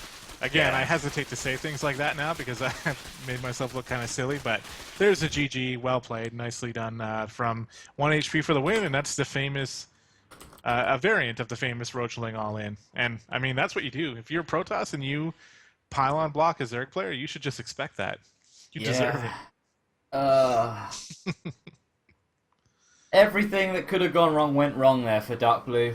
And he picks Overgrowth for his map to come back on. I guess that's a pretty obvious pick for Protosses. We're not going to see this one anymore either. As boring as it is, I still love this map. Yeah, one hit point saying he didn't even think he'd take a third. Yeah, I mean, even if he had the gateways there with Warp Gate forgotten, if he had 6 gateways without Warp Gate, would that have helped? I'm not sure. Maybe. I don't know. Maybe a couple other sentries, but he came through the back rocks anyway, so. True. All right, well, on a map that does not have back rocks, it is Overgrowth, and we are going to be introducing the teal Zerg player in the bottom left corner. Wait, is that teal or pink? I always need confirmation. Okay, the pink Zerg player in the bottom left corner, spawning for Team CT6, currently up 1-0 in the best-of-3 ace match series. He is 1 hit point for the win. And we have the blue Protoss once again going for that low ground pylon is Dark Blue. Guess they're having some conversations in the lobby. Yeah. Yeah. 1 hit point is known for going 3 hatch. But he will do his research. Which is good, and I'm glad he did, given the fact that he was, he's playing in the finals. And as far as we know at this point, the series still hangs in the balance, so you give it your all. Yeah. So what do you do as Dark Blue in this position? This is basically going to be Dark Blue's best build. This is his best or second best map, assuming it did get vetoed by 1 hit point, and this is going to be his best build because he has to win. He has no choice. Can't mess around. He has no map to lose to come back in the next 2. If it was me, I would go for like a 2-base Colossus play, because I think that's nice and strong and safe. Yeah. And I wouldn't put a pylon at the natural because I don't want to feel the wrath of the Roachling all-in. I mean, this might well be Dark Blue's standard play. I mean, he's gone for the Forge once again, and he may well just pylon block again. I've heard he's a very 2-base oriented kind of player. No confirmation whether that's true or not, just basic hearsay. But one hit point's just assuming it's going to be a pylon block, and he kind of fakes the probe out there, just saying, "Hey, look, I'm just going to go take the other base." Like, nice. I don't think that's a reliable trick to pull, but I guess it works. Well, he's going to get his natural down. There's going to be no delay in that, but we do have the Nexus going down for Dark Blue right after the Forge, and it's a safe opening because he can get his cannon now.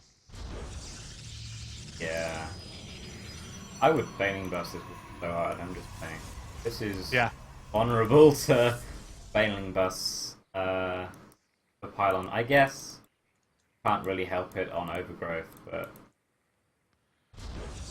Yeah, I mean, Baneling Blast is incredibly potent against a Protoss player. We don't really see it as often as I think we should. It's really fun. Yeah, you gotta get Protosses who put more than one pylon in the wall off, and I think on this map you have to, otherwise you just get fully walled in. So that's fair enough. Maybe there's a way to wall with only one pylon, but I would certainly be that guy. David Kimber, hit point, is not that guy. Not yet. Maybe I should teach. Well, so we were talking about what Dark Blue would do in this situation. Well, one hit point for the win is up 1-0, and he's feeling confident. He won that game pretty handedly, so he's probably thinking like, all right, I can actually make use of the third base. Oh, yeah. And I mean, something to think about tacking onto that is last game that was not one hit point standard way of playing. That's not, oh, I intend to get my natural block by a pylon, take the gold base, and then 2 base rope speedling all in you. That is not your go-to standard play. That is improvising and coming up with something that kind of works. So that's him just pissed off that somebody pylon blocked his natural. yeah, that's so he hasn't even revealed his hand. So Dark Blue, he has to do his best build against someone that he doesn't maybe have full intel about. Maybe if one hit point played like his standard new style play, whatever that is, not Swarm Host, I would guess. Dark Blue would have a bit of intel, but no, he's pretty blind still. Well, we're going to start to see things here. Yes, yeah, that's important. We're going to start to see things coming through now. Double gas is up and running for Dark Blue. 1 HP for the win, only just now getting his gases, although that's incredibly standard for a quick 3 base play here. So we'll see what he wants to do. Get to Roach Warren. Good. All the nice safe things. I mean, I believe he's seen the Forge being chrono boosted. If you see a Forge being chrono boosted, that basically says, I want this upgrade fast. Why do you need a fast upgrade? To get it on the units to attack with it, yeah. It's either going to be a fast +1 or a fast +2. And with the Nexus here, getting confirmation of that, he knows it's going to be a fast +2. So you can probably assume it's going to be Blink Stalkers off of that as well. Very fast third base. Yeah, that's before 7 minutes. Off of 1 gateway. It's holdable. Sure. But it's... Do you think 1 HP could just like slam on the gas, get link speed, and just go with this type of thing and cancel that third? No, because he's supply blocks. But otherwise, yes, probably. Maybe not just get link speed. If he was already getting it, he might have put himself in a better position to just go take that third. For example, if you're that kind of player, you would get, instead of getting the layer, you get the link speed. You might even, I've seen players like Revival, they just don't get the layer at all. Oh. KC has dropped, guys. That's that.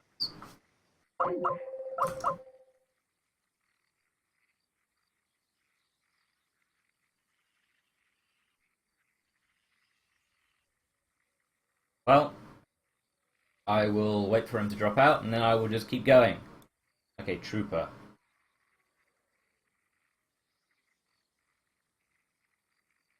You're right back going to try 5 hatch before pool. You can do 4 hatch before pool. That's doable.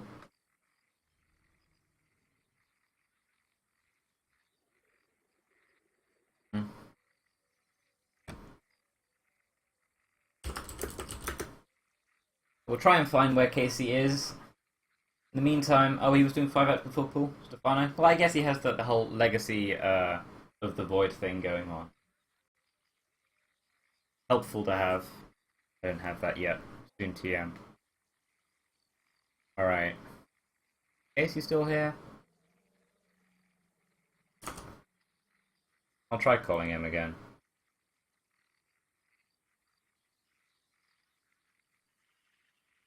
Not here this time, then I'm just gonna go without him.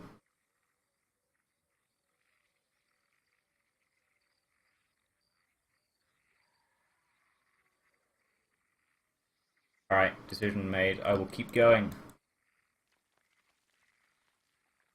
Alright, so we are going to have what's likely a fast +2 with Blink here coming out from Dark Blue. I'm going to deny this Overlord Scout here, that's pretty nice. Actually opting for the +1 armor instead, so I haven't seen this variant of play in a while. Gonna be going for that Robo. This is a bit reminiscent of old Stardust styles, maybe. Things we have the Twilight Council coming down as well. Wants to keep that Forge active, I suppose. Gonna be opting for probably some kind of Immortal Sentry Stalker based mid-game here. Meanwhile, in camp, 1 hit point. What's he up to? He's grabbing the Ling speed, going up to 6 geysers very quickly with no sign of roach upgrades. Only 7 Lings on the map. Very greedy. Probably a Spire play. I haven't seen Spire first in a long time, but we do have the Spire going down now.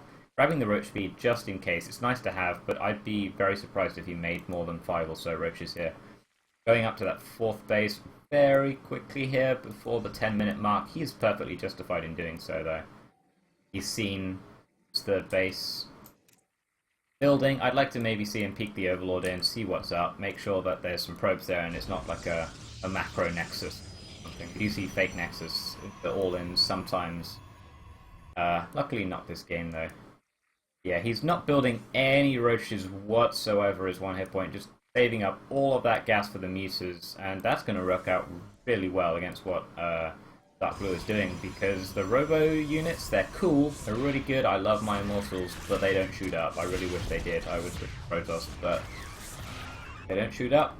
Blink is going to be around 2 minutes away.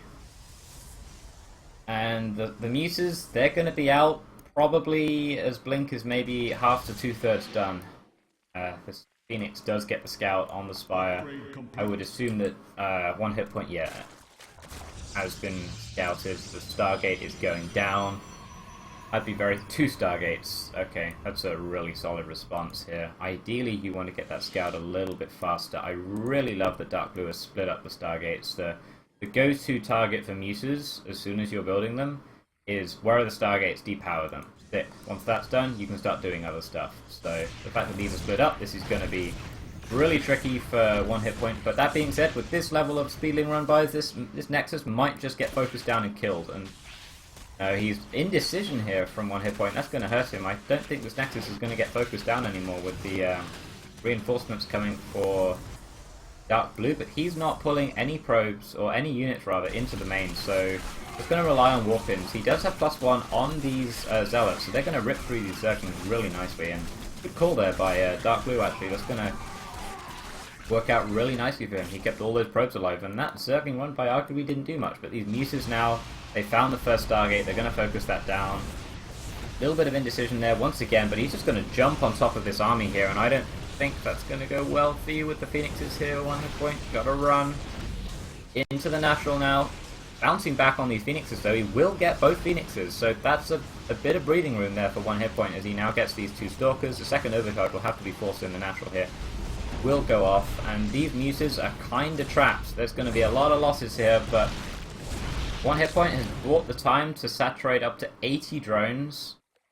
Going into Ling upgrades. No, not Ling upgrades, just a lot of Lings, rather. So many Lings out on the map here. It's going to be really nice for him. I'd like to see maybe a 5th base go down from 1 hit point here, as he is floating a lot of minerals, so not in sight anywhere. Maybe even a macro hatch. With the amount of Zerglings that's going out on the map, gotta have that lava. He is getting the pathogen glands, which is going to be really nice at grabbing these Phoenixes, or at least threatening the Phoenixes, keeping them more passive. But meanwhile in Camp Dark Blue, he's doing relatively okay. The supplies look pretty grim, but the only problems he's really going to have for the time being is actually the Speedlings, I would say. Because he's got the Phoenixes out, he can threaten the Muses. But this is so many Speedlings. This is upwards of, yeah, we've got nearly 100 Lings out on the map right now. This is so many Lings. We do have the 4th base for Dark Blue, though, going down in the top left corner here. So he's keeping up in terms of macro, and I don't think that's been scouted yet by 1 hit point, so bit of a mistake there. Otherwise that would be a pretty straightforward cancel with so many Lings out on the map. But with the Mutas and the Corruptors here, he's feeling pretty comfortable. He might actually engage this ball of Phoenixes. These are very aggressive here. Oh no, running straight into the Mutable. The Phoenixes, 1 will go down. But all these Lings, they're posturing very aggressively. They're looking for blood. They will check now for that 4th base. This 4th base, oh no, that nearly finished, but it will get cancelled. So they do a little bit of a dance there before surrounding the pylons, and actually these Corruptors will go down now, but oh my goodness, there's so many Lings! I'm not even sure if the mutas and corruptors even matter at this point. The army supplies like during this. It's in favor of 1 hit point, but not as one-sidedly as you think. Most of the Phoenixes are still alive, but they are now getting focused down. The Stalkers, they will stay alive. I mean, they have a lot of very solid upgrades. They're 2-1, the Lings are still completely naked regarding upgrades, but there's another 70 of them being made. These Phoenixes have got their work cut out for them. They don't have the range upgrades, so this is gonna be tricky for Dark Blue. His fourth rather, got completely cancelled. Meanwhile, the 5th from 1 hit point has now been finished up. I'd like to see the full 12 drones run over there as soon as possible. Here we go. Nice. And the double Evo's now going down for 1 hit point, so he's making that preparation. He hasn't yet used his Hive. I'm wondering what the purpose of that was for, but he's maxed once again on the Ling Muta. There's so many Zerglings out on the map. Again, 70 Zerglings, 30 Muta Corruptor in the sky. This is going to be tricky, but engaging into this level of a choke, you can't do that. Gotta go home, gotta back out. Really nice defensive play by Dark Blue so far, but the macro is slipping from both sides so far. I think whoever spends the money here is going to be feeling very comfortable. And that's what 1 hit point's going to spend his money on. It's going to be the Ultras. Going to get the surround here on these Stalkers temporarily, but there is a blink potential for Dark Blue here, but is he going to use it? All these Stalkers are evaporating. Oh dear. GG. And 1 hit point will take that series 2-0, so bit of a consolation prize there. As you can see, my co-caster, or ex-co-caster, is just the serious box. Bit of a shame there. Alright, so... Oh, are you back now, Casey? Try calling you again.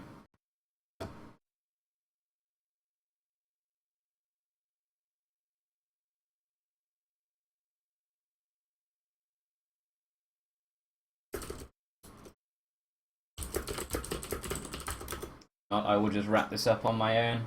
Well played, Relentless Heroes. You guys royal roaded. Well played, CT6. I don't think...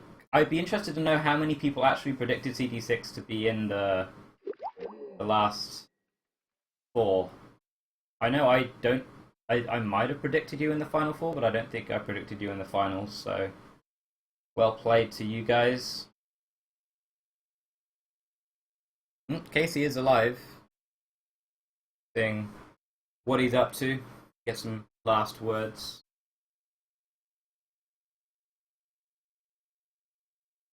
Well, I would hope that you would support your own team there, Elysia. Would be a little bit... Actually, to be honest, P. Sosa said no, All In won't get to the finals. So, I mean, I guess he's right, but he's still a bit of an ass.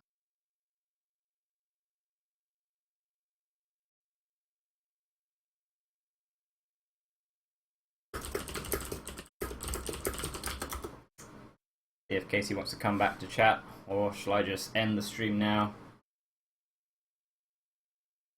Oh, here we go.